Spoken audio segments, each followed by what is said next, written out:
महिमा के प्रभु महिमा बरसाओ, महिमा के प्रभु महिमा बरसाओ, महिमा के प्रभु महिमा बरसाओ, महिमा के प्रभु महिमा बरसाओ। भीगे दामन भीगे आंगन आओ, महिमा के प्रभु महिमा बरसाओ। भीगे दामन भीगे आंगन आओ, महिमा के प्रभु महिमा बरसाओ। महिमा ये नूरानी है, महिमा आसमानी है, महिमा ये नूरानी है, महिमा आसमानी है, महिमा ये यीशु जी की है। ओ महिमा के प्रभु महिमा बरसाओ, महिमा के प्रभु महिमा बरसाओ। महिमा के प्रभु महिमा बरसाओ, महिमा के प्रभु महिमा बरसाओ।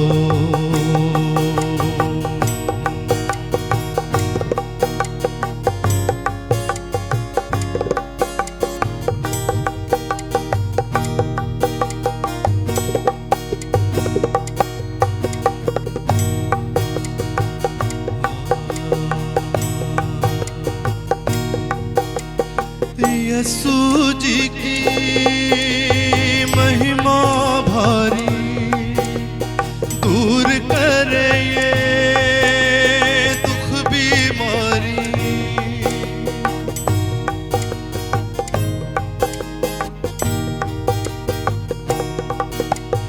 यीशु जी की महिमा भारी, दूर करे ये बीमारी, दूर करे ये दुख बीमारी। भीगे दामन भीगे आंगन आओ, महिमा के प्रभु महिमा बरसाओ। जीवन नैया में प्रकट हो जाओ, महिमा के प्रभु महिमा बरसाओ। महिमा ये नूरानी है, महिमा आसमानी है, महिमा ये नूरानी है, महिमा आसमानी है, महिमा ये यीशु जी की है। ओ महिमा के प्रभु महिमा बरसाओ,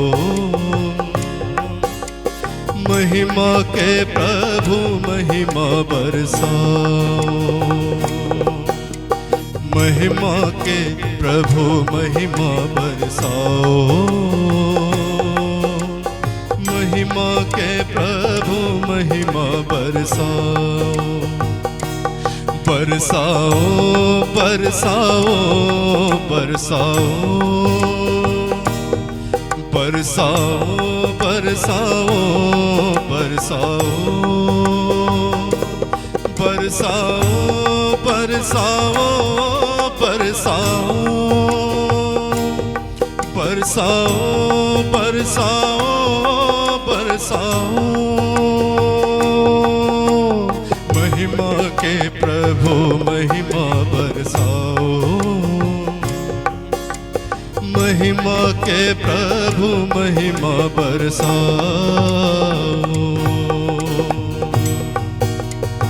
हालेलुया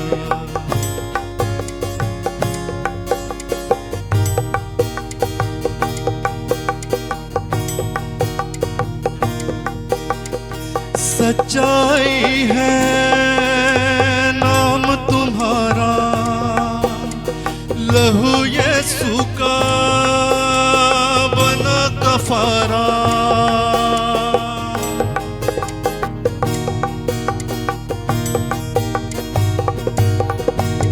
सच्चाई है नाम तुम्हारा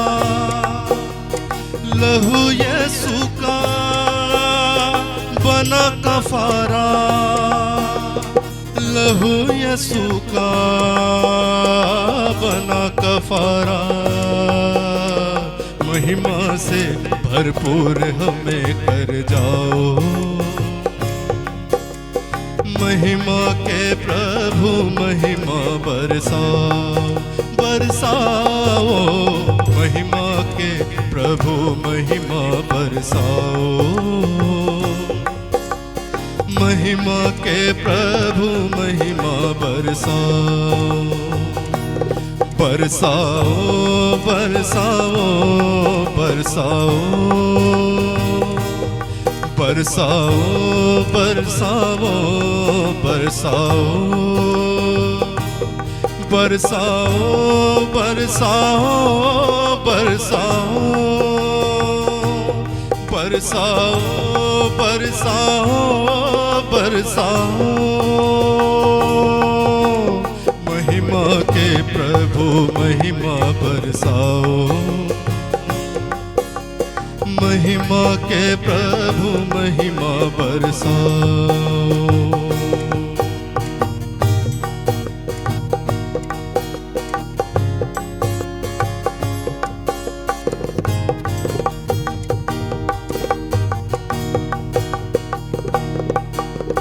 हाथ उठे हैं होठ ये कहते धन्य तुम हो स्तुति गाते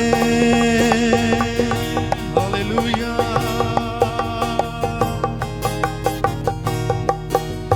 हाथ उठे हैं होठ ये कहते धन्य तुम हो स्तुति गाते धन्य तुम हो स्तुति गाते महिमा से भरपूर हमें कर जाओ महिमा के प्रभु महिमा बरसाओ महिमा से भरपूर हमें कर जाओ महिमा के प्रभु महिमा बरसाओ महिमा ये नूरानी है महिमा आसमानी है महिमा ये नूरानी है महिमा आसमानी है महिमा ये यीशु जी की है ओ महिमा के प्रभु महिमा बरसाओ महिमा के प्रभु महिमा बरसाओ बरसाओ महिमा के प्रभु महिमा बरसाओ महिमा के प्रभु महिमा बरसाओ बरसाओ बरसाओ बरसाओ बरसाओ बरसाओ बरसाओ बरसाओ बरसाओ बरसाओ बरसाओ बरसाओ बरसाओ महिमा के प्रभु महिमा बरसाओ महिमा के प्रभु महिमा बरसाओ महिमा के प्रभु महिमा बरसाओ महिमा के प्रभु महिमा बरसाओ महिमा के प्रभु महिमा बरसाओ। सभी को जय मसीह की। मैं हूं पास्टर विनीत और आप देख रहे हैं जीसस फॉरएवर टीवी। स्वागत है आपका। आज के दिन हम परमेश्वर के वचन से बहुत कुछ सीखने जा रहे हैं। आज का वचन है कि चर्च की क्या इम्पोर्टेंस है, और इस समय में, जब आधुनिक समय में ऑनलाइन चर्चेस, ऑनलाइन कंटेंट जो चर्च का है बहुत ज़्यादा प्रचलित है, तो हम उसको भी जानेंगे, उसकी कितने महत्व है और लोकल चर्च का कितना महत्व है। बहुत सारे लोग बोलते हैं कि हमें चर्च की ज़रूरत नहीं है। बहुत सारे विश्वासी जो परिपक्व हो गए हैं, जो आगे बढ़ गए हैं, काफ़ी सालों से प्रभु को जानते हैं, वो कहते हैं हमें चर्च की ज़रूरत नहीं है। अमेरिका में भी बहुत अटेंडेंस कम है चर्च में जाने वालों के लिए। तो आज हम समझेंगे कि उनके मन में क्या है और वो क्यों ऐसा बोलते हैं, और बहुत सारे अच्छे कारण भी हैं जिसके द्वारा वो बोलते हैं कि हमें चर्च जाने की ज़रूरत नहीं है, हम घर पे बैठकर जो है वीडियो देख सकते हैं, टीवी देख सकते हैं, इंटरनेट पे बहुत कुछ देख सकते हैं। लेकिन अच्छे से समझेंगे बाइबल के द्वारा और प्रैक्टिकली भी समझेंगे कि चर्च की अहमियत क्या है, और ऑनलाइन जो कंटेंट हम देखते हैं, बहुत सारी चीज़ें देखते हैं, उसके विषय में भी हम जानेंगे। हालेलुया। तो ये बोलने वाले बहुत समझदार लोग होते हैं, बहुत समय से प्रभु को जानने वाले होते हैं। तो सबसे पहले हम देखेंगे चर्च यानी कि कलीसिया है क्या। तो मैंने बहुत कुछ सोचा इसके बारे में, और फिर मैंने कुछ पॉइंट्स बनाए कि चर्च के अंदर क्या क्या होता है। चर्च एक ऐसी जगह है जहाँ पर प्रभु यीशु मसीह पर विश्वास करने वाले, उद्धार के सुसमाचार को मानने वाले लोग आते हैं और वो आराधना करते हैं, और वो पवित्र आत्मा के द्वारा उनका जन्म हुआ होता है। उनका एक स्पिरिचुअल लीडर होता है या मेंटर होता है, पास्टर होता है, जो कि उनको एक स्पिरिचुअली कवरिंग देखता है, यानी कि एक आत्मिक एक शील्ड, यानी कि एक आत्मिक जो है कवच उनको देता है। और वो लोग जब इकट्ठा होते तो आराधना करते हैं और परमेश्वर के राज्य को फैलाते हैं सुसमाचार को देने के द्वारा। और इस कलीसिया में पवित्र आत्मा का काम होता है, पवित्र आत्मा का प्रकटीकरण होता है, उसकी सामर्थ्य का प्रकटीकरण होता है, जिससे कि आत्माएं बचाई जाए। और कलीसिया में आने के बाद, यानी कि चर्च में आने के बाद, जो विश्वासी लोग वहाँ पर इकट्ठा होते हैं, उनकी समझ खुलती है, उनको नए रेवलेशन यानी कि ज्ञान की, बुद्धि की बातें पता चलती है, उनका आत्मिक स्तर बढ़ता है। हालेलुया। और वो आत्मिकता में आगे बढ़ते हैं, परिपक्वता में आगे बढ़ते हैं, एक दूसरे को की देखभाल करते हैं, एक दूसरे को सर्व करते हैं, यानी कि सेवा करते हैं, एक दूसरे से प्यार करते हैं, एक दूसरे की ज़रूरतों को पूरा करते हैं। ये सारी बातें मैंने बाइबल में से ही निकाली है, और मैं उम्मीद रखता हूँ आप सब मेरी इन बातों के साथ सहमत होंगे। लेकिन जो लोग ये कहते हैं कि हमें किसी झुंड में जाने की ज़रूरत नहीं है, किसी लोकल चर्च में जाने की ज़रूरत नहीं है, वो क्या सोचते हैं, वो क्या बोलते हैं। सबसे पहले तो मैंने देखा कि वो पहले सोचते हैं कि हम इतने मैच्योर हो गए हैं और हम बाइबल को पढ़ सकते हैं और हम प्रार्थना कर सकते हैं, परमेश्वर हमारी प्रार्थना को उत्तर देता है, तो हमें किसी के साथ भी अटैच होने की या किसी के साथ रहने की, किसी कलीसिया का मेंबर होने की हमें ज़रूरत नहीं है।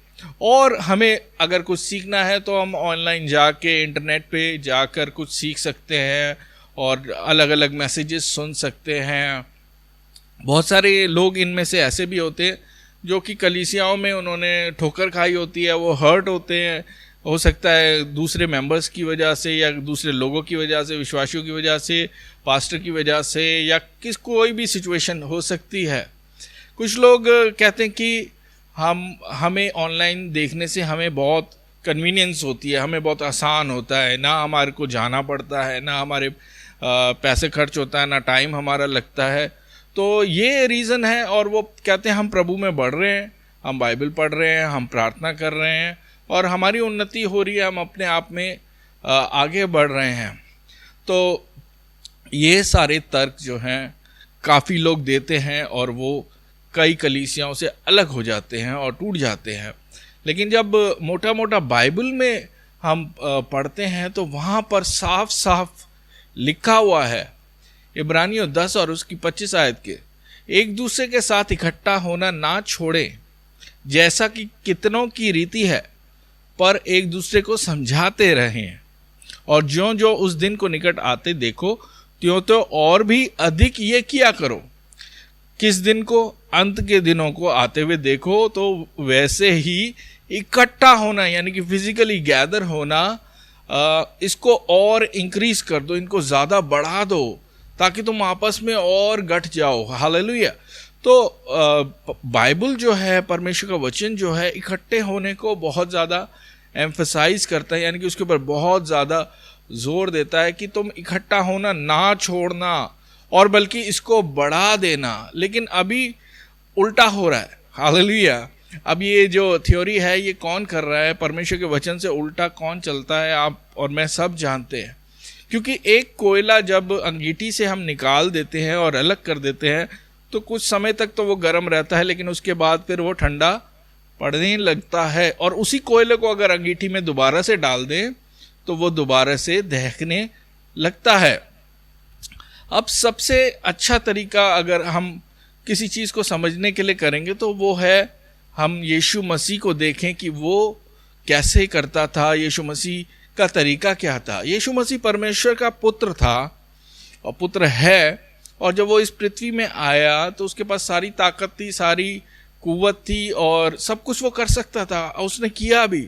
लेकिन फिर भी यीशु मसीह ने आते ही अकेले अपना काम शुरू नहीं कर दिया।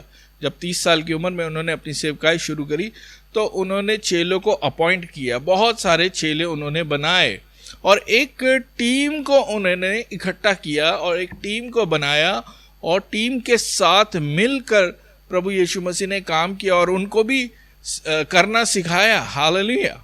तो हम देखते हैं कि यीशु मसीह की जो शिक्षाएं हैं वो एकता में है, वो प्यार की है, एक दूसरे को साथ में लेके चलने की है। यीशु मसीह जब स्वर्ग में चले गए तो जो पहली कलीसिया थी उनका भी बहुत ज़्यादा जोर इकट्ठे रहने पर, एक साथ रहने पर, प्यार में और साझा करने में था। हालेलुया। उन्होंने अपनी जो भी चीज़ें थी सब कुछ बेच के बराबर से आपस में बांट लिया और जिसको जो जो ज़रूरत होती थी वो उसको वो दिया। ये है प्यार। हालेलुया। वो हर दिन मिलते थे, सप्ताह के पहले सब दिन भी मिलते थे, हर दिन मिलते थे, घरों में संगति करते थे, प्रभु के भजन गाते थे। और ये पैटर्न पहली कलीसिया का था। हालेलुया। वो अलग अलग नहीं रहते थे। पुराने नियम में भी जब हम देखते हैं तो परमेश्वर जो है एक झुंड के रूप में हर एक झुंड से बात करता था और उस झुंड को आशीष देता था। उस झुंड में कोई अगर गलती करता था उसके ऊपर वो दंड भी करता था। तो परमेश्वर झुंड को एक अलग नज़र से देखता है, एक यूनिट करके देखता है। प्रेरितों के प्रकाशित वाक्य में जब हम देखते हैं तो यीशु मसीह भी अपनी कलीसियाओं को जो है पत्र लिख रहा है, चिट्ठी लिख रहा है और वो कलीसिया को एक एंटिटी, एक बॉडी करके मानता है। यीशु मसीह वचन में भी ऐसे लिखा है कि जो कलीसिया है वो मसीह की देह है। पहला कुरिन्थियों 12 अध्याय में, क्योंकि जिस प्रकार देह तो एक है और उसके अंग बहुत से हैं, उस एक देह के सब अंग बहुत होने पर भी सब मिलकर एक ही देह है, उसी प्रकार मसीह भी है। यानी कि हम सब मिलकर एक देह को बनाते हैं और इसी तरह इफिसियों 4 में लिखा है, जो प्रभु में बंधुआ हूं तुमसे विनती करता हूं कि जिस बुलाहट से तुम बुलाए गए उसके योग्य चाल चलो, अर्थात सारी दीनता और नम्रता सहित और धीरज धरकर प्रेम से एक दूसरे की सह लो। सहने के लिए हमें एक दूसरे के सामने आना पड़ेगा, एक दूसरे की गलती को समझना पड़ेगा, एक दूसरे के साथ हमें रगड़ खानी पड़ेगी। हालेलुया। जब हम एक दूसरे के साथ रगड़ खाएंगे तभी हम परफेक्शन की ओर जाएंगे। हम आइसोलेशन में रह के जो है इस चीज को अनुभव नहीं कर सकते। और मेल के बंध में आत्मा की एकता रखने का यत्न करो। एकता के ऊपर बहुत ज्यादा जोर है।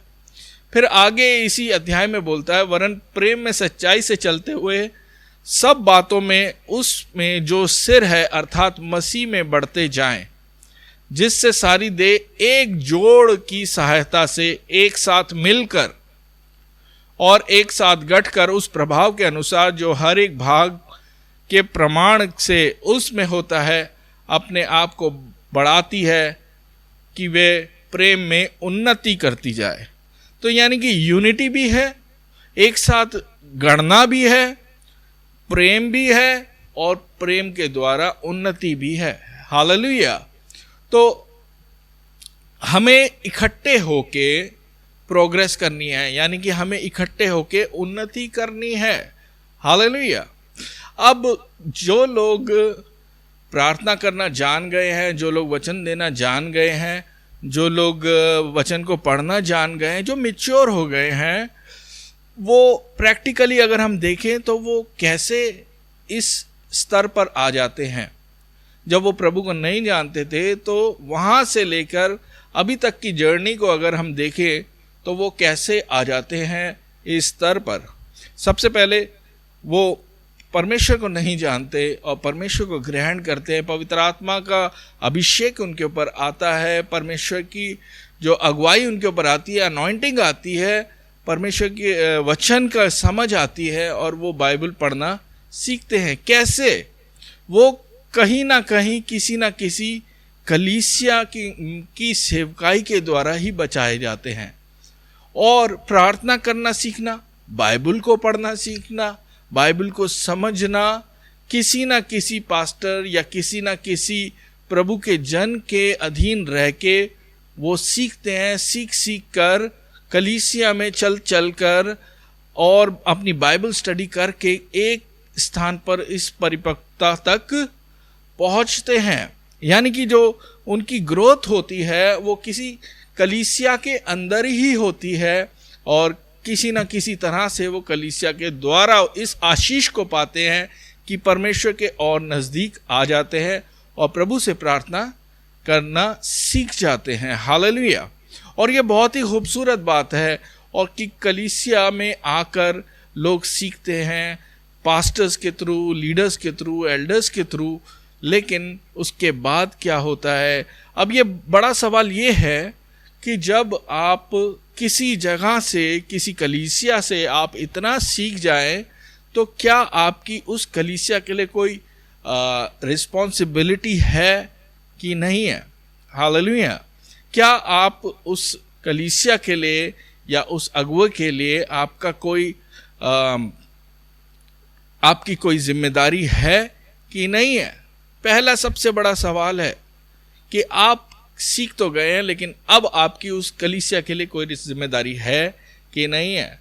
दूसरा बड़ा सवाल है कि आप बोलते हैं कि मुझे कलीसिया की ज़रूरत नहीं है, लेकिन दूसरा सवाल ये है कि क्या कलीसिया को आपकी ज़रूरत है?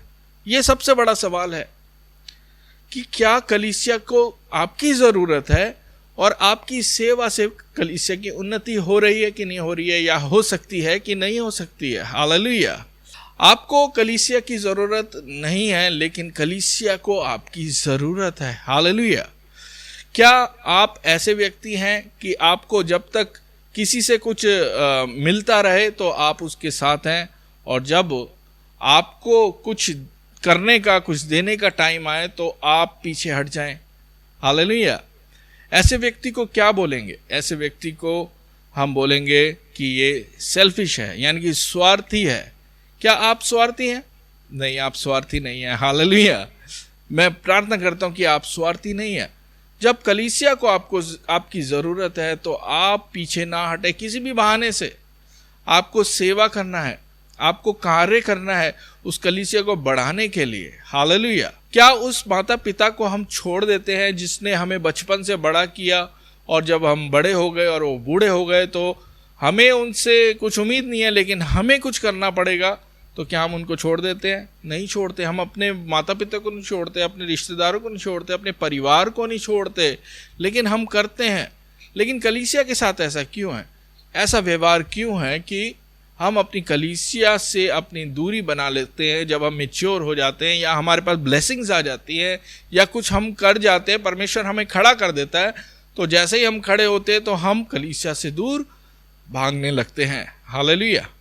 तो ऑनलाइन चर्चेस बहुत अच्छे हैं क्योंकि ये बहुत लोगों तक पहुंच रहा है वचन। हम भी ऑनलाइन वचन देते हैं और बहुत सारे लोग इस वचन को सुनते हैं और कई बारी हमें बहुत अच्छे अच्छे रिस्पॉन्स आते हैं। लेकिन अल्टीमेटली ऑनलाइन कंटेंट जो है, ऑनलाइन बातें जो है, परमेश्वर के वचन, ये असली कलीसिया को रिप्लेस या पूरी तरह बदल नहीं सकती। ऑनलाइन सुनने के बाद लोग फिर उनको लोकल चर्चेस की सपोर्ट चाहिए। हालेलुया। वो उनको लोकल पर्सनल लेवल पर उनको सेवा चाहिए, ताकि उनकी नीड्स को पर्सनल लेवल पर पास्टर्स या लीडर्स या मेंटर्स या टीचर्स, उनको परमेश्वर के अभिषिक्त लोग वहाँ पर उनको पर्सनल लेवल पर अपनी सेवाएं, परमेश्वर का वचन और एक प्यार उनके अंदर उंडेल पाए। हालेलुया। ऑनलाइन जब आप वचन को सुनते हैं तो आपकी प्रिपरेशन नहीं है, आप प्रिपेयर्ड नहीं होते, बहुत कैजुअल होता है। घर में बैठ के अपने फ़ोन को देखना, एक सीखने का एटीट्यूड नहीं होता, अटेंशन नहीं होती, आपका फोकस नहीं होता, फोकस बहुत जल्दी हट जाता है। और बहुत सारी बार हम जो ज़रूरी चीज़ें होते हैं उनको स्किप कर देते हैं। जो हमें अच्छा लगता है वो हम देखते हैं, जिसको जो मीठा मीठा बातें होती है वो हम देखते हैं, और जहाँ परमेश्वर हमें करेक्ट करना चाह रहा है, जहाँ हमें सही करना चाह रहा है, जो हमें कड़वा लग रहा है, उसको हम स्किप भी कर देते हैं। तो ये सारी बातें हैं कि जो परमेश्वर आपसे बोलना चाह रहे हैं वो आप नहीं सुनना चाह रहे, जो आप सुनना चाह रहे हैं वो ही आप सुनते हो। हालेलुया। और आपकी पर्सनल जो सिचुएशन है वो जो है एकदम मीट नहीं हो पाती। तो एकता के ऊपर परमेश्वर का बहुत ज़्यादा फोकस है।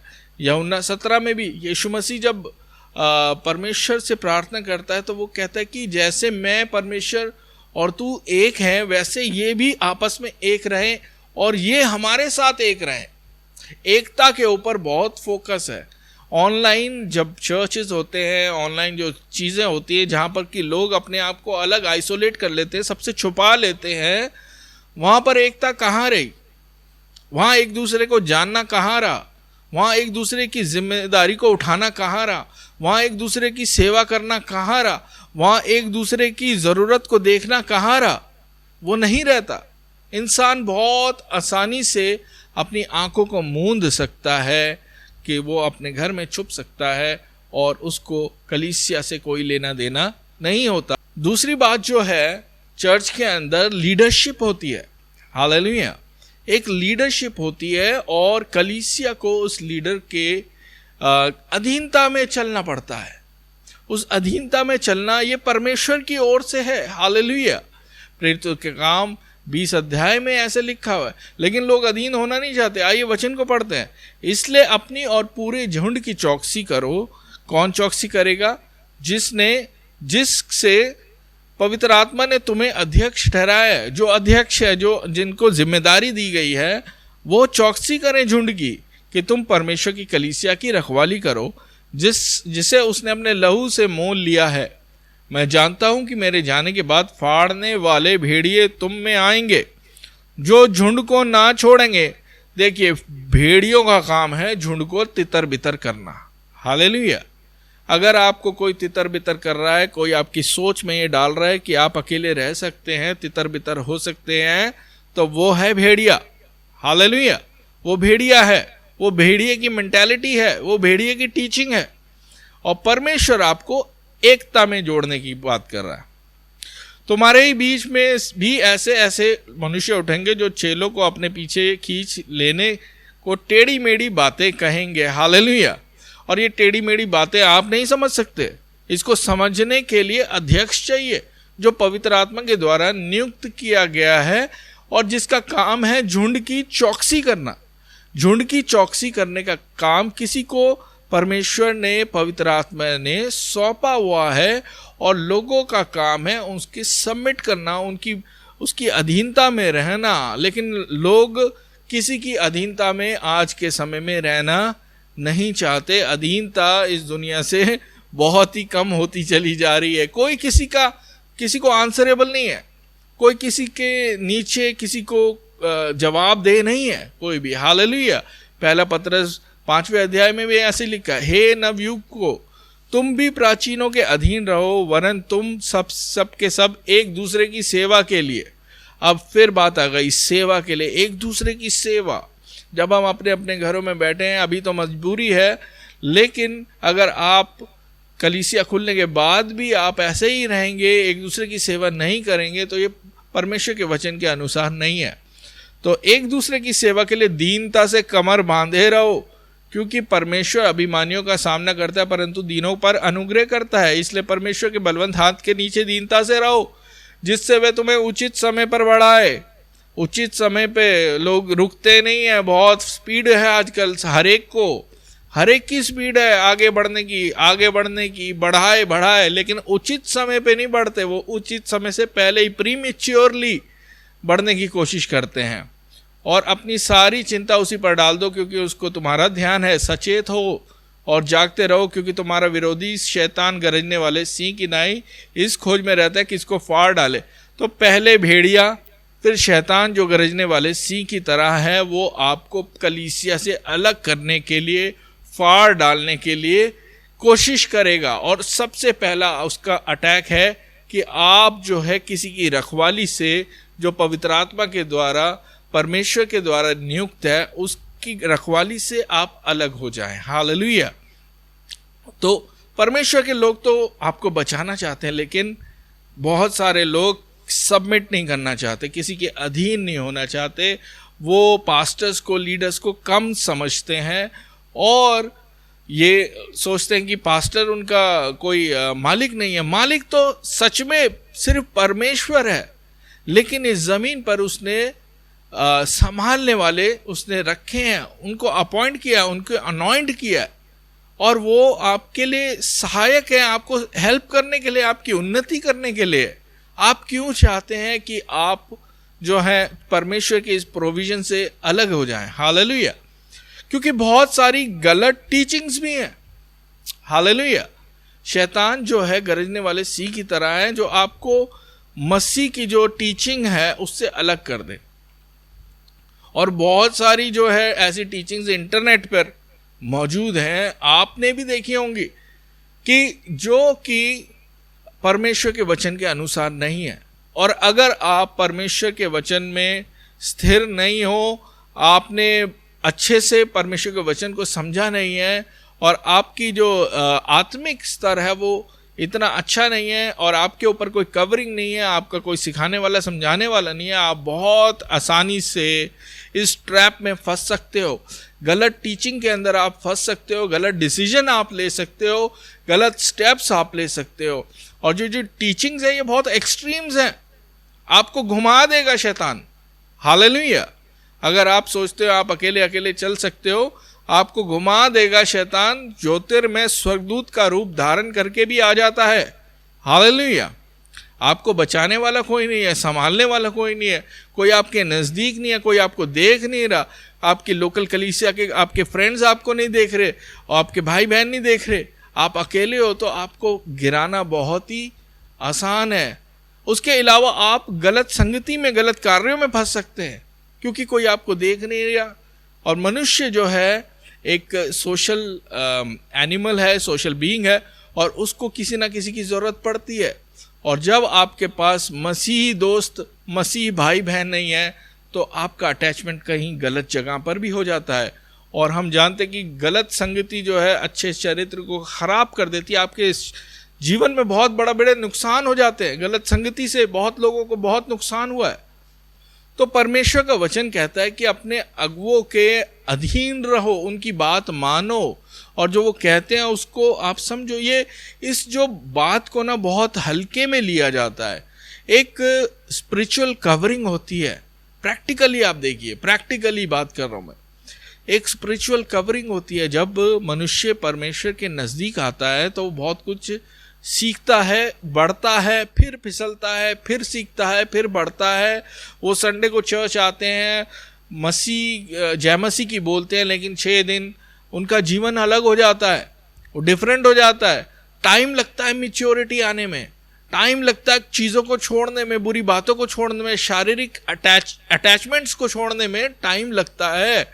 और इस बीच में शैतान जो है छोटा छोटा लोगों के जीवन में छेद करता रहता है, और उस छेद के अंदर वो शैतान एंट्री कर लेता है। उस छेद के थ्रू अगर आपके ऊपर कोई स्पिरिचुअल कवरिंग नहीं है, कोई प्रभु का दास, प्रभु का जन नहीं है जो आत्मिक रूप से आपके लिए लड़ सके, आप बहुत बड़ा नुकसान भी उठा सकते हैं। हालेलुया। आपको स्पिरिचुअल कवरिंग की वैल्यू पता नहीं है। बहुत लोग इसको हल्के में समझते हैं। परमेश्वर अपने धर्मी की प्रार्थना को उत्तर करता है। हालेलुया। कई बारी हम अपनी प्रार्थनाओं से नहीं निकल पाते बहुत सारी चीज़ों में, लेकिन उसी समय अगर हम किसी अभिषेक से हम प्रार्थना कराते हैं तो परमेश्वर का आत्मा उन बंधनों को तोड़ देता है। हालेलुया।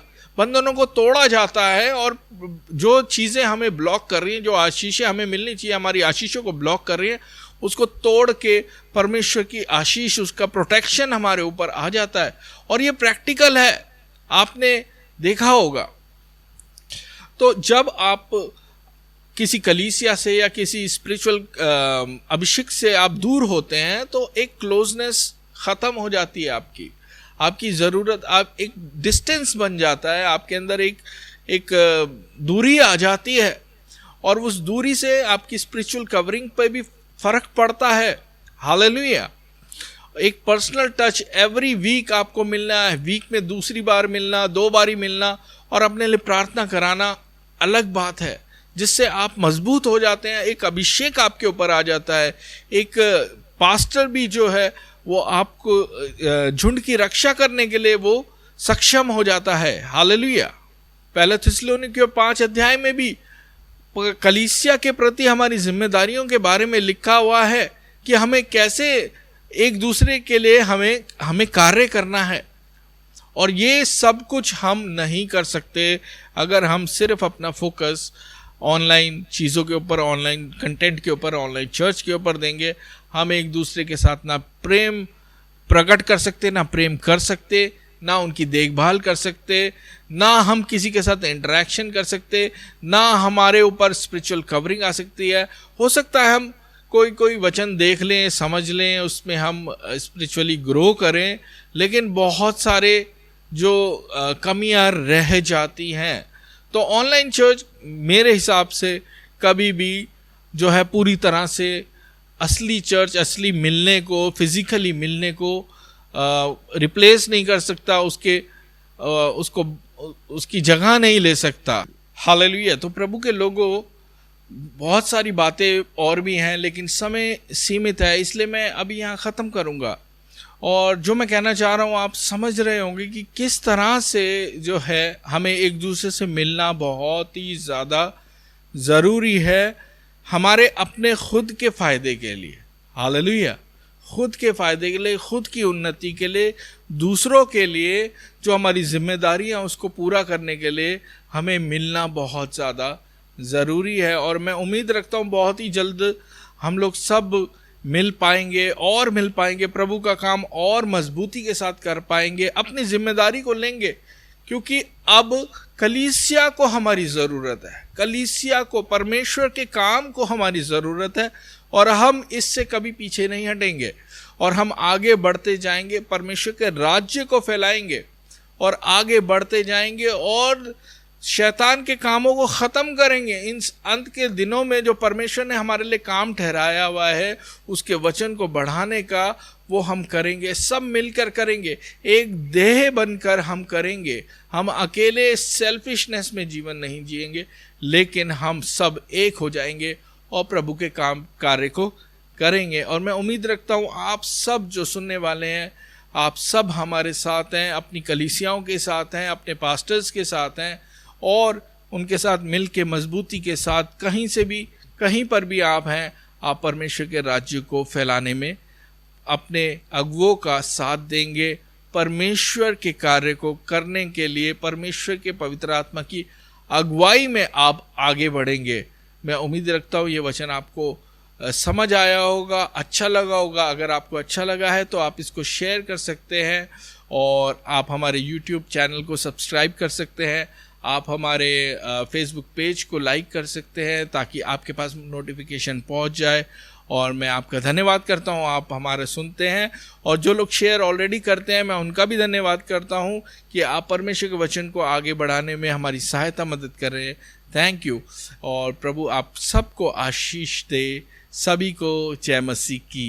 तेरा लहू, तेरा लहू, तेरा लहू पाक करता है, तेरा लहू कुव्वत देता है, तेरा लहू कुव्वत देता है, तेरा लहू, तेरा लहू, तेरा लहू पाक करता है, तेरा लहू कुव्वत देता है, तेरा लहू कुव्वत देता है, तेरा लहू, तेरा लहू,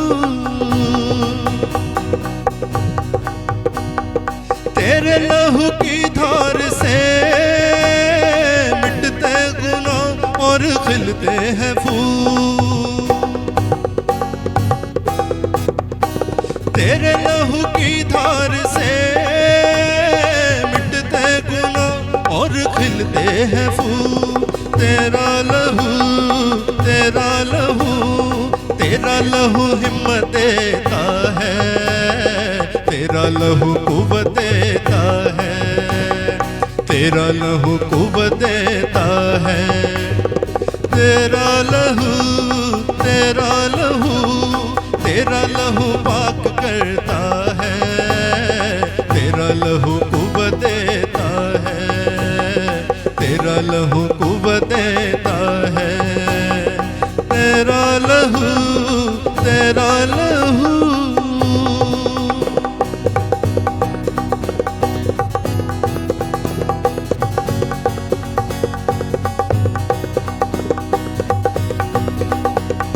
तेरे लहू में जो छुपे किसी भी बला से कभी ना डरे, तेरे लहू में जो छुपे किसी भी बला से कभी ना डरे, तेरा लहू, तेरा लहू, तेरा लहू हिम्मत देता है, तेरा लहू कुव्वत देता है, तेरा लहू कुव्वत देता है, तेरा लहू, तेरा लहू, तेरा लहू पाक करता है, तेरा लहू कुव्वत देता है, तेरा लहू कुव्वत देता है, तेरा लहू, तेरा लहू।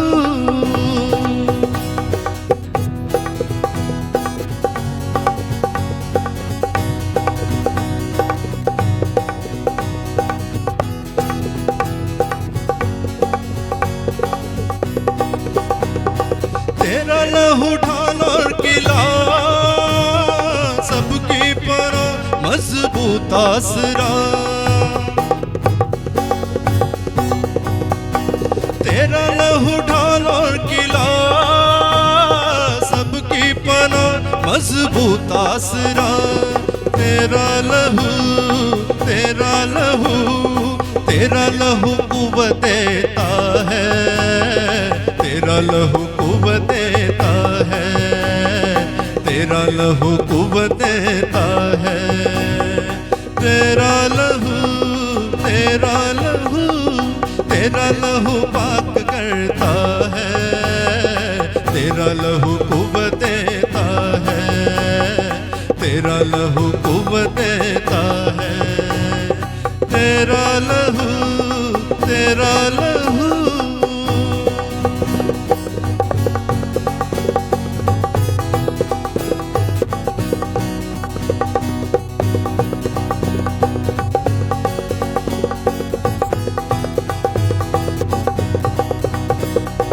तेरे लहू के झरनों से जख्म तो क्या मिटे नासूर भी, तेरे लहू के झरनों से जख्म तो क्या मिटे नासूर भी, तेरा लहू, तेरा लहू दिल में सकून भरता है, तेरा लहू कुव्वत देता है, तेरा लहू कुव्वत देता है, तेरा लहू, तेरा लहू, तेरा लहू पाक करता है, तेरा लहू कुव्वत देता है, तेरा लहू कुव्वत देता है, तेरा लहू, तेरा लहू, तेरा लहू पाक करता है, तेरा लहू कुव्वत देता है, तेरा लहू कुव्वत देता है, तेरा लहू कुव्वत देता है, ओ तेरा लहू कुव्वत देता है, तेरा लहू